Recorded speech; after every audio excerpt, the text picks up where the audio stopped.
Correction exercice 11. L'exercice 11 a pour but simplement d'utiliser des fonctionnalités d'affichage. Donc ici, l'utilisateur saisit son nom et son prénom. Le programme affiche bonjour, nom, prénom. Ici, je vais donc prendre ma solution et je vais rajouter un nouveau projet.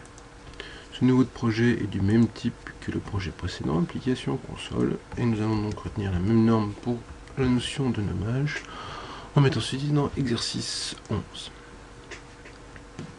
Toujours la même latence due au fait du contrôleur de code source. Donc ici, l'objectif de l'exercice est à partir des saisies des informations de l'utilisateur, les réafficher. Donc nous aurons deux temps. Le premier temps qui nous permettra de récupérer les saisies utilisateurs, le deuxième temps qui nous permettra d'afficher ce qui a été saisi. Nous verrons donc ici le concept variable et d'affichage. Donc ici, quels sont les éléments qui nous sont nécessaires? C'est d'afficher le nom et le prénom. Donc pour cela, nous avons besoin de deux conteneurs. Donc nous allons définir des variables, nom et prénom. Ces variables, nom et prénom.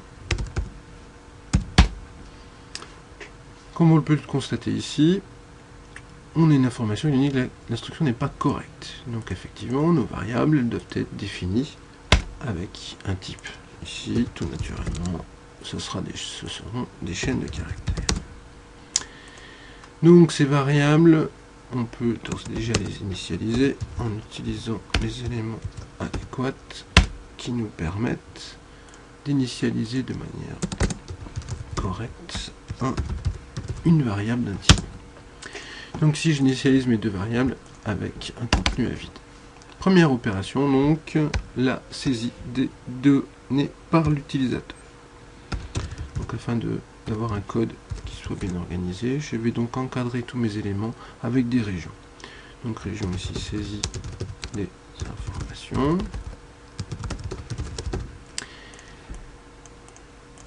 Donc qu'est-ce qui me permet de saisir? Eh bien d'abord je dois afficher un petit message qui va me permettre d'informer l'utilisateur. Donc ici j'utilise l'objet console qui dispose de méthode writeLine, et writeLine permet d'écrire donc entrer votre nom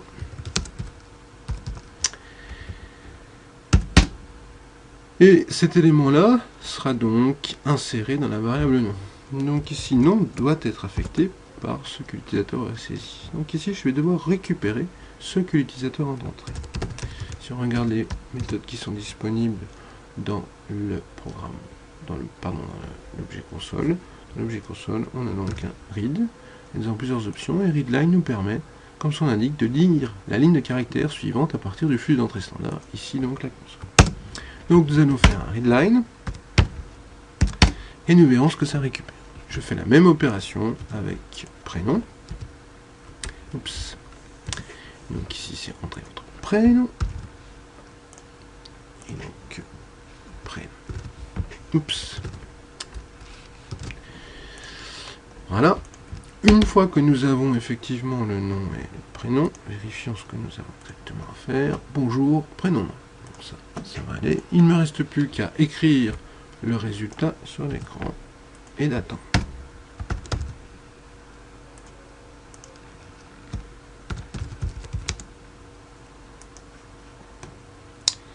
Donc ici, je vais remettre une région pour organiser mon code. Donc affichage de résultat. Et donc ici, je vais afficher ce qui m'est demandé et attendre que ma console soit terminée. Donc ici, je vais afficher bonjour. Virgule prénom. Donc ici, je vais rajouter les variables à afficher, donc prénom et nom. Et donc, je vais voir afficher en premier le prénom, donc ici en position 0. Cette variable est bien en position 0. Je vais afficher prénom, espace, et donc le contenu de la variable qui se trouve en 1. Je n'oublie pas mon console.requête pour que ma console s'arrête et attende une voyez. Oups. Donc cliquez. Et voilà. Voilà, il ne me reste plus qu'à ranger cette dernière partie. Donc dièse région. Donc définition des variables. Définition des variables. Voilà. Et je range ceci là-dedans. Voilà. Donc vérifions déjà si mon code est satisfaisant. Donc ici on génère la solution, pas de problème. To succeed, did, c'est bon. Donc maintenant je vais exécuter ce programme pour vérifier le résultat. Donc à noter qu'ici le programme est en gras, ce qui veut dire que c'est le programme qui va être exécuté par défaut parmi l'ensemble des projets qui sont présents dans ma solution. Ici ma console s'affiche, un nom, voilà, un prénom, et bonjour Michel Girard. Parfait, au niveau de l'exécution. Pour donner quelques informations supplémentaires, nous allons utiliser le debugger. Donc ici, je vais mettre un point d'arrêt sur l'initialisation des variables pour montrer l'exécution et montrer l'analyse que l'on peut faire. Donc débugger, exécuter avec le débugage. Nous passons donc ici, donc la fenêtre de console est affichée et le programme s'est arrêté sur la ligne qui est taguée par le point rouge. L'intérêt du debug, c'est que celui-ci va nous permettre d'analyser le fonctionnement et le contenu de nos variables notamment. Donc ici, je vois que non vaut nul, puisque cette ligne-là n'a pas été exécutée. Petite ligne d'exécution, non est passé à vide. Prénom, pareil. Ici, je vais donc saisir mon nom et attendre la saisie.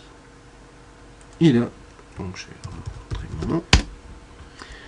Alors, ce qui est intéressant de noter, c'est que nom maintenant est initialisé avec la valeur saisie et que je peux épingler cette variable sur mon écran de travail. Donc ceci peut être très intéressant, notamment lorsque j'afficherai les messages de sortie pour comparer ce qui est affiché avec ce qui a été saisi. Donc cette petite fonctionnalité est très importante pour pouvoir débugger de manière satisfaisante. Bien évidemment, on peut faire la même chose avec prénom et obtenir le même résultat, puisque prénom, je peux l'épingler sur mon bureau de travail et l'afficher où bon me semble.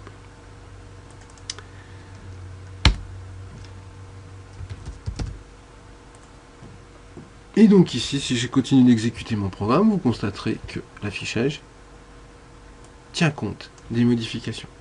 Donc cette fonctionnalité de modification de code et de suivi d'exécution de code est assez appréciable pour justement rentrer de nouvelles valeurs afin de tester de nouveaux cas. Fin de l'exercice 11.